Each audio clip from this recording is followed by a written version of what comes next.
다 같이 일어나서 하나님 말씀 읽도록 하겠습니다. 두 절씩 읽을게요.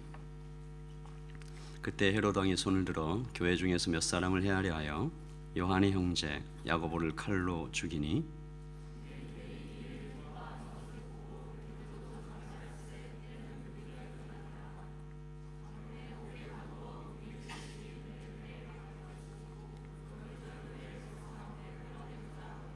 이에 베드로는 옥에 갇혔고 교회는 그를 위하여 간절히 하나님께 기도하더라.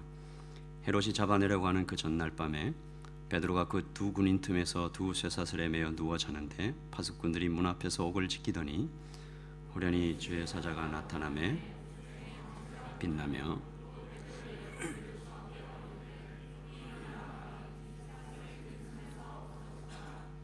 전사가 이르되 띠를 띠고 베드로가 그대로 하니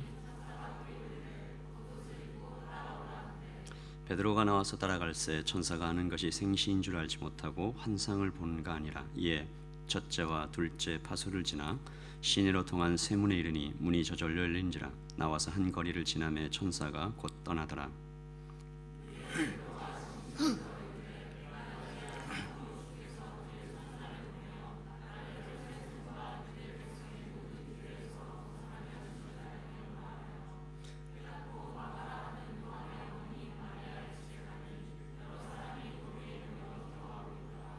베드로가 대문을 두드린데 로데라 하는 여자아이가 영접하러 나왔다가 베드로의 음성인 줄 알고 기뻐하여 문을 미처 열지 못하고 달려들어가 말하되 베드로가 대문 밖에 섰더라 하니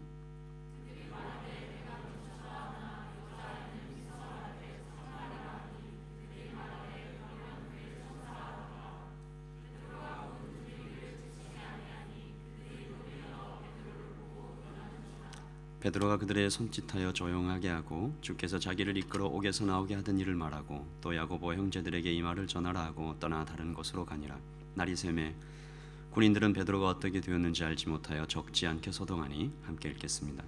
헤롯이 그를 쳐다도 보지 못하매 신문하고 죽이라 명하니라. 이들을 떠나 가이사랴로 내려가서 머무니라. 아멘. 자리에 앉으시고요.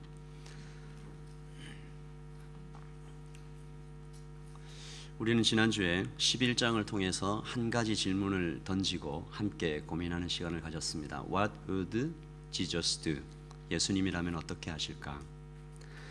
베드로는 환상을 통해서 또 말씀을 통해서 예루살렘 교회는 베드로가 전해주는 말을 통해서 이 고민을 했죠. 예수님이라면 어떻게 하셨을까? 내 생각이 아니라 하나님의 뜻을 따라 이방인들을 형제로 받아들이기로 그들은 결정했습니다. 바나바는 한 발 더 나갑니다. 그 현장에서 교회의 원수였던 사울을 쳐다가죠. 거친 광야와 산을 넘어 200km가 넘는 길을 가서 다소를 쳐다갑니다. 가서 부탁했겠죠. 사울, 나와 함께 안디옥 교회를 섬겨주실 수 없겠습니까? 사울도 참 놀랍습니다. 두말하지 않고 따라 나섰죠. 다시 머나먼 길을 따라 돌아와 1년 동안 안디옥 교회에서 가르쳤습니다. 여러분 기억하시죠? 안디옥 교회가 건강한 교회로 성장했습니까? 성장했죠. 우리는 안디옥 교회의 건강한 교회, 안디옥 교회가 건강한 교회라는 증거를 두 가지 찾아봤습니다. 제자들은 안디옥에서 처음으로 뭐라고 불리게 됐어요? 그리스도인이라 불리게 되었다. 그들 입에서 언제나 그리스도라는 말이 튀어나왔다. 그리스도 때문에 행복했다.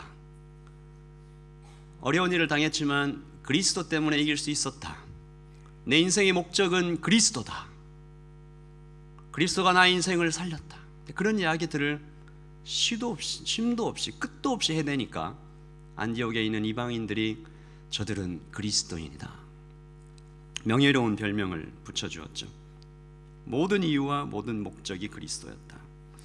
그리고 이 안디옥 교회는 바로 그 그리스도 때문에 예루살렘 교회를 돕겠다는 결정을 내립니다. 내가 쓸 거 다 쓰고 돕겠다 아니고요. 힘써 내 것을 정말 힘써 내어서 도왔습니다. 안디옥 교회가 그렇게 든든히 성장해 가고 그래서 지난주에 우리는 밝고 힘찬 어떤 생기 있는 모습으로 11장이 마무리되는 것을 보았습니다. 그런데 오늘 12장은 좀 어둡습니다. 우리 비가 내리려고 그러면 왜 먹구름이 이렇게 몰려오잖아요. 마치 그것 같아요. 잔뜩 찌푸린 하늘이 금방이라도 천둥 번개가 내려치고 거친 폭풍이 몰아오는 것처럼 무서운 핍박이 시작되고 있습니다. 여러분, 그렇습니다. 그리스도인의 삶이 언제나 밝고 명랑하고 그렇기만 한 것은 아니죠. 때때로 우리에게 주께서 허락하신 고난이 찾아옵니다. 오늘 저희가 살펴볼 12장은 헤롯이 교회를 핍박하는 이야기입니다. 12장의 많은 부분이 헤롯의 이야기고요. 마치 헤롯이 주인공 같아요. 12장의 처음을 헤롯이 시작하고 마무리도 헤롯이 마무리합니다. 왜 누가는 이 헤롯의 이야기를 이처럼 자세하게 기록해 놓았을까요? 헤롯이 단순히 한 개인이 아니기 때문이다. 헤롯은 우리에게 어떤 한 상징적인 이야기를 들려줍니다. 무엇입니까? 헤롯은 악한 영을 상징하는 것이죠. 교회를 공격하는 사탄을 상징하는 인물입니다. 오늘 말씀 여기저기에 나타난 헤롯의 행동이 악한 영과 꼭 닮았다는 것을 발견하게 되는데 크게 두 가지로 살펴볼 수 있습니다. 먼저 헤롯이 야고보를 죽이죠. 베드로도 죽이려고 했으나 어떤 관습 때문에 죽이지 못하고 감옥에 가둡니다. 그러니까 그의 목적은, 헤롯의 목적은 교회를 완전히 죽여서 없애는 것입니다. 이것이 사탄의 목적입니다. 똑같아요. 죽이는 것입니다. 요한복음 10장 10절에 보면 도둑이 오는 것은 사탄을 얘기하는 겁니다. 도적질하고 죽이고 멸망시키려는 것뿐이요. 사탄의 목적이 그거밖에 없다라는 것이죠. 헤롯은 폭력을 사용합니다. 군대를 사용해 베드로를 체포하고 감옥에 가두죠. 사탄이 교회를 공격할 때 자주 사용하는 수단도 폭력입니다. 지난 17일 딜런 로프라는 21살 청년이 미국 남동부 사우스캐롤라이나주 찰스턴의 임마뉴엘 아프리칸 감리교회에서 총으로 9명을 살해한 사건을 여러분 알고 계십니다. 공격하는 거죠. 폭력입니다. 이처럼 사탄은 지금도 전 세계 곳곳에서 교회를 죽이고 멸망시키려는 시도를 멈추지 않고 있습니다. 헤롯이 그것을 상징하죠. 두 번째, 헤롯은 자기 스스로를 높이는데 어느 만큼 높이냐 하면 하나님처럼 높아지기를 원하는 거죠. 헤롯이 야고보를 죽이고 또 베드로를 죽이려는 목적이 유대인들의 인기를 얻기 원함이다 라고 기록되어 있습니다. 다른 사람의 시선에 민감한 것, 인기를 얻고 찬양을 받으며 높아지기를 원하는 것, 이것이 모두 사탄적인 것입니다. 루시퍼가 결국 사탄이 된 이유도 바로 거기에 있는 것이죠. 누가는 이처럼 상징적으로 등장하는 이 사탄을 상징하는 헤롯의 이야기를 통해서 오늘 우리 모두에게 수천 년의 기간을 넘어 우리 모두에게 두 가지 경고를 하고 있습니다. 첫 번째입니다. 첫 번째는 같이 읽읍시다. 시작. 세상에 공격이 있음을 알고 그를 대적하라. 아까도 말씀드렸지만 기독교인의 삶 가운데 공격이 있습니다. 없다고 얘기하면 안 돼요. 그건 거짓말입니다. 예수님을 믿으면 복받고 천국 가고 돈 많이 벌고 건강할 것이다. 틀린 말은 아니지만 그것이 다가 아닙니다. 베드로는 그가 예수 그리스도를 믿고 난 이후에 받았던 수많은 영적인 공격들을 기억하면서 베드로전서 5장 8절에 이렇게 말했습니다. 근신하라, 깨어라. 같이 읽읍시다. 시작. 너희 대적 마귀가 우는 사자같이 두루다니며 삼킬 자를 찾나니. 작은 틈만 있어도 비집고 들어와 성도와 교회를 죽이려 하는 그것이 사탄입니다. 깨어있으라. 정신을 똑바로 차리지 않으면 이 세상 누구라도 사탄의 유혹에 넘어갈 수 있다. 특별히 형제들은 이 음란의 유혹에, 자매들은 뭐가, 자매들 한번 생각해 보세요. 식사? 정신을 똑바로 차리지 않으면 이 세상 그 어떤 누구라도 사탄의 유혹에 넘어갈 수 있습니다. 이것은 마치 이런 것과 같아요. 아침에 누군가 집을 나서는데 문을 꼭 닫고 나가지 않으면서 문을 이렇게 열어놓고 다니면서 하나님 지켜주실 거야, 뭐 도둑이 들겠어 라고 얘기하는 것과 같습니다. 이것은 순수한 것이 아니라 어리석은 거죠. 우리는 지금 현재 이 공간 안에, 이 세계 안에 사탄의 공격이 있음을 분명히 알고 그를 대적해야 합니다. 그래서 베드로는 베드로전서 5장 9절에 어떻게 대적할 것인가 이렇게 말했습니다. 너희는 믿음을 굳건하게 하여 그를 대적하라. 무슨 말? 간단한 얘기죠. 성령님 안에 있어라. 믿음을 가지라. 성령님 안에서 싸워라. 또 성령 하나님의 인도를 받아서 싸워라. 이것을 다른 말로 하면 한번 따라서 하십시다. 내 생각대로 싸우지 말라. 시작. 바로 이 얘기입니다. 믿음으로 싸워라. 성령님의 인도를 받아 싸워라. 내 생각대로 싸우다가 세상이 우리를 공격하는 대로 같이 치고받고 싸우다가 세상을 이길 수도 없고 이긴다 해도 아무 유익이 없고 그 싸움 가운데 내가 망할 수 있습니다. 여러분 잘 아시는 니체가 이런 말을 했습니다. 괴물을 상대하는 사람은 스스로가 괴물이 되지 않도록 조심하라. 기억하라. 그대가 10년을 들여다볼 때 10년 동안 그대를 보고 있노라.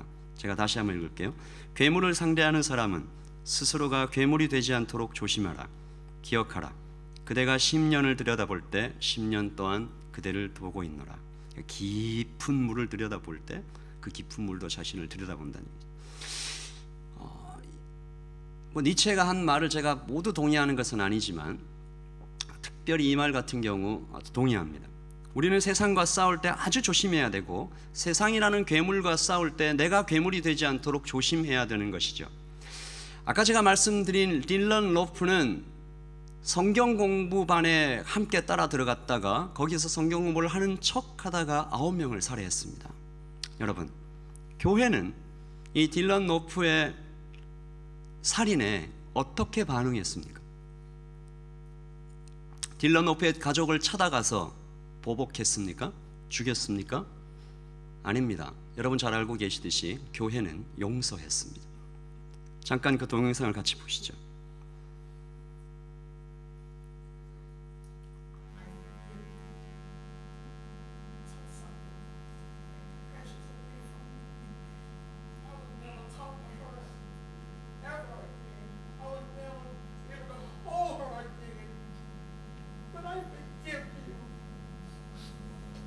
Forgive you and my family forgive you.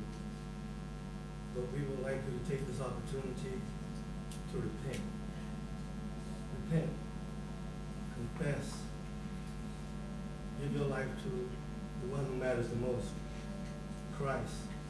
We welcome you Wednesday night in our Bible study with open arms. You have killed some of the most beautiful people that I know.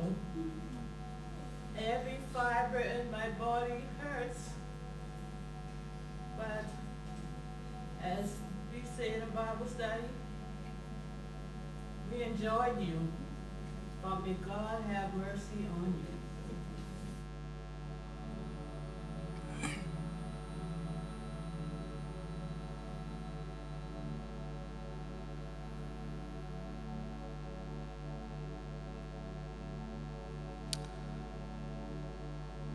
영상에 나오는 분은 딜런 로프고 그 목소리는 사고로 아들 잃은 펠리시아 샌더스라는 어머니죠. 당신은 세상에서 가장 아름다운 사람들을 죽였다. 내 몸에 있는 살점 하나하나, every fiber in my body. 그 살점 하나하나가 모두 아프고 나는 이제 이전처럼 살아가지 못하겠지만 하나님께서 당신에게 자비를 베풀기를 기도한다. 어머니가 숨진 네이든 콜리어는 엄마를 다시 안을 수 없고 함께 이야기를 할 수도 없다. 많은 이들이 당신 때문에 고통스럽지만 하나님은 당신을 용서할 것이고 나도 당신을 용서한다. 교회는 세상의 방법과 똑같이 싸우지 않았습니다. 교회는 용서했죠. 교회의 용서는 미국 사회를 큰 감동에 빠지게 했고 사건 직후 아직 미국에 인종차별이 존재한다고 분노했던 버락 오바마 대통령은 20일 자신의 트위터에 희생한 가족의 반응에서 미국인의 선량함을 보았다. 끔찍한 비극의 한가운데에서도 품위와 선량함이 빛난다. 또 그 도시의 라일리 찰스턴 시장은 증오로 가득 찬 사람이 미친 생각을 품고 쳐다왔지만 이 공동체는, 잘 들으십시오, 이 공동체는 분리되지 않은 채 오히려 더 단단하게 결속하고 사랑하고 있다. 교회는 용서했습니다. 예수님께서 잡히시던 밤 베드로는 칼을 빼서 대제사장의 종 말고의 귀를 잘라버리죠. 이때 예수님께서 뭐라고 하셨습니까? 26장 52절입니다. 이 예수께서 이르시되, 같이 읽을까요? 내 칼을 도로 칼집에 꽂으라. 칼을 가지는 자는 다 칼로 망하느니라.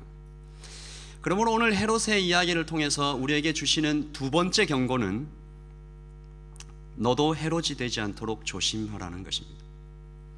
헤롯은 죽이려 했고 높아지려고 했죠. 두 가지 다 사탄적입니다. 저 옛날 에덴에서 이브를 유혹하던 뱀이 지금도 전 세계를 돌아다니면서 헤롯 되기 딱 좋은 사람들을 쳐다다니고 있습니다. 어떤 사람입니까? 남의 말하기 좋아하는 사람. 그 사람의 입술을 통해서 남도 죽이고 나도 죽일 사람, 높아지려고 하는 사람, 사람들의 인기를 쫓아다니는 마음, 거기에 목이 메어 이리저리 왔다 갔다 하는 사람, 조금만 관심을 써주지 않으면 상처를 받는 사람, 더 여러 가지를 나열할 수 있겠지만 이 모든 사람들이 헤롯 되기 딱 좋은 사람입니다. 우리가 발람에 의해서 보듯이 성도는요, 성도들의 공동체는 성령께서 보호하시고 계시니까 밖으로부터의 공격에서는 안전합니다. 튼튼해요. 무너뜨릴 수가 없습니다. 그러나 안에서 문을 열어주면, 스스로 문을 열어줘 버리면 그 문이 뭡니까? 미움, 질투, 끝장입니다.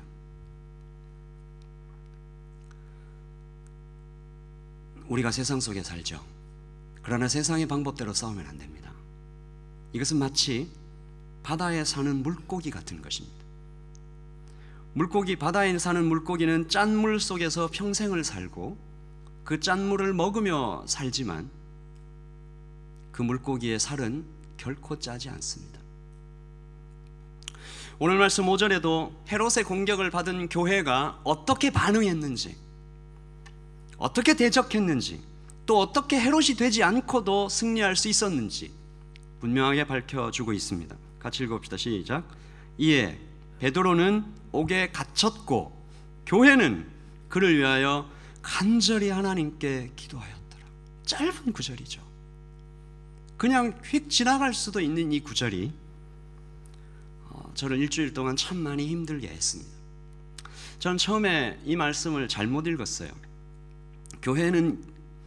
베드로는 옥에 갇혔고 교회는 그를 위하여 간절히 기도했다라는 말이 얼마나 무기력하게 들리는지, 얼마나 힘없이 들리는지, 교회는 아무것도 할 수 없는 것처럼 작고 힘없고 무력한 교회. 헤롯은 야고보를 죽이고 베드로를 감옥에 가두고 군대를 동원해 지키고 위협을 하는데 교회는 다만 아무것도 할 수 없어서 기도밖에 할 수 없는 것인가? 그리고 동시에 그 질문을 하는 저 자신을 향하여 하나님께서는 마치 이렇게 물어보시는 것 같았습니다. 너는 기도를 믿느냐?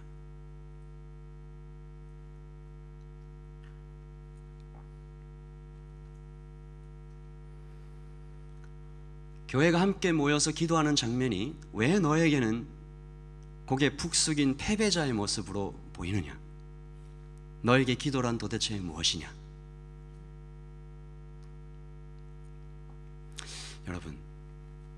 여러분은 어떻게 보이세요? 베드로는 옥에 갇혔고 교회는 모여서 간절히 기도하더라. 이 장면이 여러분의 마음에는 어떤 모습으로 비춥니까? 교회는 기도했습니다. 어쩌면 실제로 그들이 정말 아무것도 할 수 없어서 기도했을지도 모릅니다. 초대교회 예수 공동체라는 것이 그렇게 권력과 조직이 있고 돈이 있고 이런 공동체가 아니었거든요.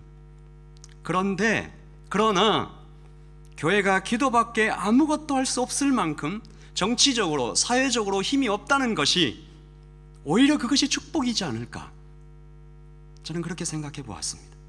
누군가 말했듯이 우리가 일하면 우리가 일할 뿐이지만 우리가 기도하면 하나님께서 일하신다는 말처럼 기도는 하나님의 손에 나의 모든 것을 맡기는 어린아이와 같은 순종이 아닐까. 우리가 방금 찬양했던 것처럼 약할 때 강함이 되시는 하나님을 경험케 하는 바로 그 순간이 아닐까. 내 뜻과 내 생각을 내려놓을 때 그때 그 자리에서 하나님께서 역사하시도록 해드리는 그러는 기적, 그 문을 열어드리는 것이 아닐까, 저는 그렇게 믿습니다. 교회는 기도했습니다. 그리고 그때 교회가 기도하고 있을 때 기도하는 자신도 알지 못했고 베드로도 알지 못하는 사이 세상은 이해할 수도 없는 신비로운 일들이 오늘 이 사도행전에 기록되어 있습니다. 하늘에서 먼저 뜻이 있었고 이 땅에서 그 뜻이 이루어지기 시작하는 것이죠. 천사가 쳐다왔습니다. 베드로는 자고 있었습니다. 제가 목자들하고도 이 얘기를 같이 나눴는데 성경에 보면요, 베드로가 감옥에서 자고 있는데 천사가 나타났을 때 소리가 있었는지는 잘 모르겠어요. 그런데 온 감옥 안이 환하게 빛이 비쳤다 그래요. 여러분들 잠자다가 누가 방에 들어와서 불을 확 켜면 일어나요? 안 일어나요? 안 일어나요. 누가 이 고개를 먹는 안 일어나요. 예. 저는 일어나요. 베드로가 깊이 잠들었어요. 그 얼마나, 여러분 같으면 얼마나 불안할까. 내일 아침에 죽는 거예요. 반드시 그 지역의 최고 통치자가 I will kill you, 반드시 죽이겠다, 내일 아침 해만 뜨면 죽이겠다라고 얘기한 그 밤에 깊이 잠든 거예요. 감옥 안에 환하게 빛이 비치는데도 푹 주무셔서 천사가 와서 옆구리를 이렇게 깨워야 할 정도였어요. 역시나 대단한 베드로십니다. 천사는 베드로를 깨우고 쇠사슬을 풀어주고 허리띠 매라, 신발 신어라, 날 따라와라, 마치 엄마가 아이를 데리고 소풍 가듯이 조근조근 그렇게 인도하십니다. 신발 다 신었으면 겉옷 입고 따라 나서라. 그래서 첫 번째 문 지나고 두 번째 문 지나고 군인들이 막 다 지키고 있는데 아무도 몰라요. 신비로운 일이죠. 마지막 감옥문도 자동으로 열리고 시내 한가운데로서 나와서야 천사는 떠나가고 베드로는 정신을 차립니다. 아, 이게 방금 꿈이 아니었구나. 하나님께서 나를 구해 주신 거구나. 그래서 베드로는 급히 그 당시 내가 감옥에 가 있을 때 성도들이 반드시 있어야 할 그곳, 기도하는 집 마가의 집으로 달려갑니다. 아니나 다를까 교회는 기도하고 있었고요. 문을 똑똑 두드리고 아무도 없습니까? 베드로입니다 라고 얘기하는데 로데라는 여자아이가 뛰어나와서 베드로 목소리를 알아봅니다. 이 여자아이가 너무 기뻐가지고 문도 안 열어주고 다시 들어가요. 얼마나 무서웠을까 베드로가. 베드로 사도께서 돌아오셨습니다. 그랬더니 사람들이 로데에게 뭐라고 말합니까? 이 장면이 또 참 극적이죠. 같이 한번 읽어봅시다. 시작. 그들이 말하되 내가 미쳤다 하나 여자아이는 힘써 말하되 참말이라 하니 그들이 말하되 그러면 그의 천사라 하더라. 내가 미쳤다. You are out of your mind. 미쳤다. 아닙니다. 진짜 왔다니까요. 교회가 뭐라고 합니까? 그러면 그의 천사가 왔나 보다. 베드로 죽었네.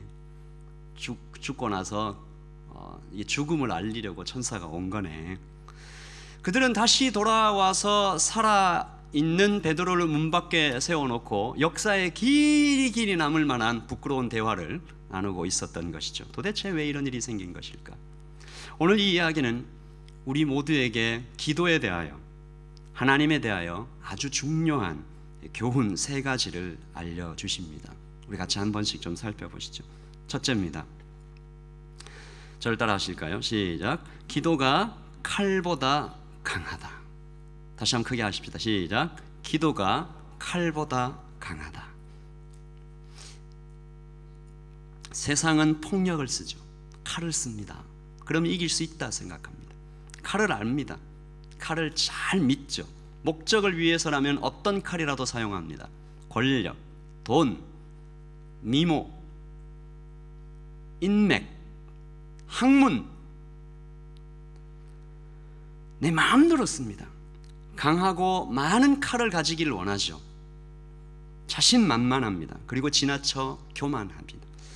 그러나 여러분 잘 들으십시오.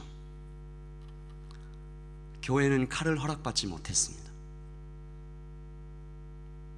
하나님께서 교회에게 칼을 허락하지 않으셨습니다. 아까 말씀드렸던 것처럼 이 땅에 많은 교회가 돈과 권력이 없는 것은 어쩌면 당연한 것이죠. 오히려 축복이 아닌가라는 생각이 듭니다. 때때로 우리 교회에 그렇지 않은 모습도 좀 보이기는 합니다. 교회가 돈과 권력으로, 사람 숫자로 세상에 영향을 미치려고 하는 장면들을 볼 때 마음이 아프기도 합니다. 세상은 마음대로 하고 싶은 대로 칼을 휘두르지만 교회에게 허락된 것은 오직 기도와 사랑과 용서밖에 없는 것입니다. 그러나 역설적으로 말씀이 칼보다 강합니다. 아멘 하십시오. 기도가 칼보다 강합니다. 아멘.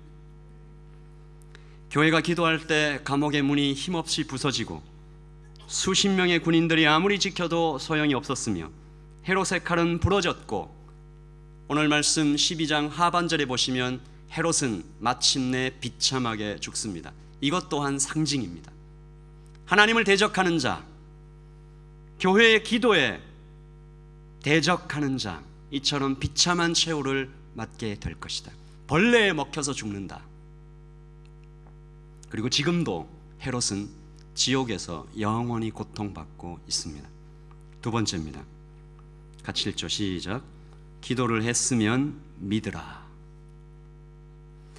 교회는 열심히 기도했습니다. 그런데 무슨 이유인지 그 기도의 응답을 믿지는 못했습니다. 굉장히 부끄러운 일이죠. 안타까운 일입니다. 스데반의 죽음과 야고보의 죽음 때문에 너무 겁을 먹은 것일까? 성도들은 어째서 기도하면서도 믿지 못했던 것일까? 그들은 수도 없이 기적을 경험했던 사람들인데 예수 그리스도의 죽음과 부활을 직접 경험하고 오순절의 성령 강림을 몸소 체험하며 그 이후로도 베드로와 수많은 사도들의 기적을 다 체험한 사람들인데 어째서 그들은 믿지 못했을까? 그리고 그들은요, 평소처럼 기도한 것이 아닙니다. 간절히 기도했어요. 그들이 간절히 기도했다라고 쓰일 단어 에케노스는 겟세마네 동산에서 예수님께서 격렬한 고뇌 동안 기도하셨다는 그 장면에 쓰인 단어입니다. 얼마나 간절하게 기도해. 그러나 그들의 그 열심 있는 기도는 결국 이렇게 아주 우스꽝스러운 후세에 길이길이 남을 만한 부끄러운 대화를 남기게 되죠. 이것이 바로 우리의 모습입니다. 제 모습입니다. 기도를 했으면서 믿지 못하는 것. 언젠가 분당 우리 교회 이찬수 목사님께서 이런 말을 하신 적이 있습니다. 부교육자 중에 한 분이요, 무슨 문제인지는 제가 기억이 잘 안 나고 지금 기억이 가물가물해서 돈 문제인지 아니면 건강 문제인지 부교육자 한 분이 교육자 회의에서 걱정을 하시는 거예요. 뭐 예를 들어서 뭐 돈이 너무 없어서 뭐 이것도 안 되고 저것도 안 되고 건강이 안 돼서 고민을 하니까 이찬수 목사님이 이렇게 얘기했습니다. 여러분, 우리 제발 설교하는 대로 살려는 척이라도 좀 합시다. 성도들한테는 걱정하지 마십시오. 하나님께서 도우실 것입니다. 신나게 설교하고는 도대체 우리가 모여서 이게 무슨 꼴입니까? 얼마 전 뉴질랜드의 한 교회 전도사님께서 갑자기 몸이 아파서 급히 한국으로 들어가신 일이 있었습니다. 그때 그분을 잘 아는 어떤 한 목사님이 그 전도사님과 통화하는 것을 들은 적이 있습니다. 전도사님, 이제 지금부터가 진짜입니다. 이제 전도사님께서 설교하신 대로 사시는 것을 보여줘야 합니다. 주님 앞에 우리가 참 언제나 부끄럽죠. 그리고 이게 부끄러운 제 모습이기도 합니다. 설교한 대로 살지 못해서 여러분과 다 나누지 못했지만 저는 몇 번이고 내가 과연 이 설교자의 길을 가는 것이 맞는가? 내가 과연 목사의 길을 걷는 것이 맞는가? 설교한 대로 살지도 못하고 기도한 것을 믿지도 못하는데 고민했었고 지금 이 순간에도 고민하고 있습니다. 여러분은 어떻습니까? 기도는 하지만 단지 마음의 위로를 얻기 위한 목적일 뿐 실제로 그 기도가 이루어질까 의심하며 믿지 못하는 모습, 오늘 우리는 12장에서 발견하게 됩니다. 때때로 기도의 응답이 너무 늦어서 그럴 수도 있겠죠. 그러나 실제로 예수 그리스도께서 말씀하시기를 기도했으면 쉬지 말고 범사에 기도하고 감사하라. 마지막 세 번째입니다. 같이 읽죠. 시작. 그러나 그래도 기도하라. 여러분, 그럼 우리는 어떻게 해야 되죠? 기도도 잘 못하고 기도했는데 잘 믿지도 못하고 견고한 믿음은 나에게 아직 없고, 그럼 우리가 어떻게 해야 됩니까? 견고한 믿음이 생길 때까지 기다려야 됩니까? 아닙니다. 기도는 강의를 통해서 배우는 것이 아니라 기도는 기도함으로써 배우는 것이니 오히려 더 열심히 날마다 기도해야 할 것입니다. 멈추지도 말고 실망하지도 말고 힘써 앞으로 계속 기도해야 됩니다. 오늘 성도들이 보여주었던 그 실망스러운 태도, 그 태도는 그렇게 하지 말라는 것이지 기도에도 아무 소용이 없다라는 그 말이 아닙니다. 그들도 언젠가는 기도의 용사가 될 것이기 때문입니다. 그들도 언젠가는 그 부끄러운 모습을 딛고 일어나서, 내가 예전에 베드로 사도가 돌아와서 문 밖에 서서 두드리는데 나가보지도 않고 미쳤다고 말했다. 그의 천사가 왔다고 말했다. 내 이 입술로 간절히 기도하던 그 동시에 내가 그렇게 말했다. 그 부끄러운 실패를 딛고 일어나 그들은 마침내 기도의 용사가 되었을 것입니다. 그러므로 우리 모두는 모두 성화의 과정 중에 있는 것이죠. 그런 의미에서 우리는 베드로의 태도를, 이 베드로 사도를 조금 더 자세하게 볼 필요가 있습니다. 오늘 6절에 보시면 베드로가 얼마나 절망적인 상황에 처해 있는지 다시 한번 볼 수가 있는데요. 헤롯이 잡아내려고 하는 그 전날 밤에 같이 읽읍시다. 시작. 베드로가 두 군인 틈에서 파수꾼들이 문 밖에서 옥을 지키더니, 누가는 의도적으로 자세하게 기록했습니다. 보통 한 명의 군인이 지키고 죄수는 발에다만 쇠사슬을 묶어놓기에 충분했는데 지금 베드로에게는 양옆에 군인들이 있고 두 손목은 모두 수갑에 채워졌고 감옥 바깥에서는 또 다른 구두 군인들이 지키고 서 있다. 쉽게 말해서 구조받을 가능성이 전혀 없다. 내일이면 야고보처럼 처형될 것이 분명하다.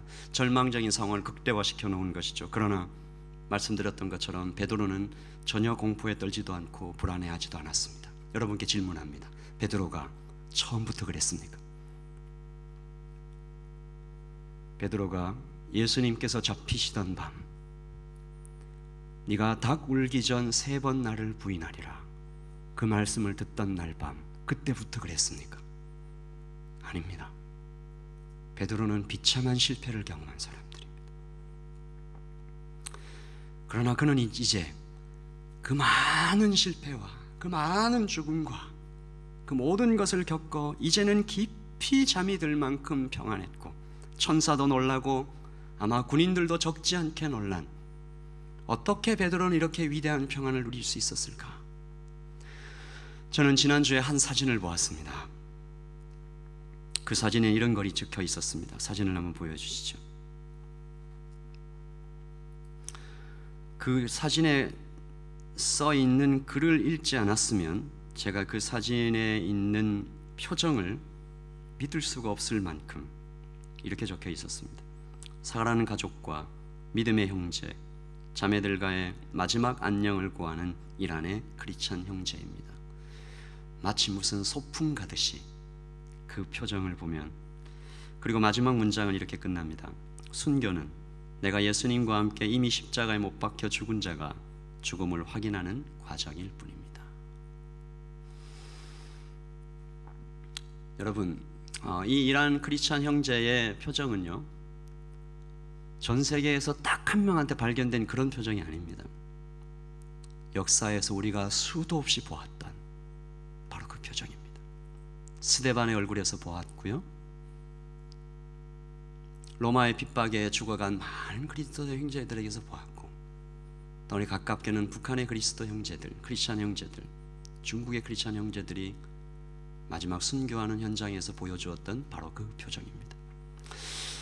이 사진을 보면서 베드로의 평안했던 이유가 깨달아졌습니다. 무엇입니까? 베드로가 이미 한 번 죽었기 때문입니다.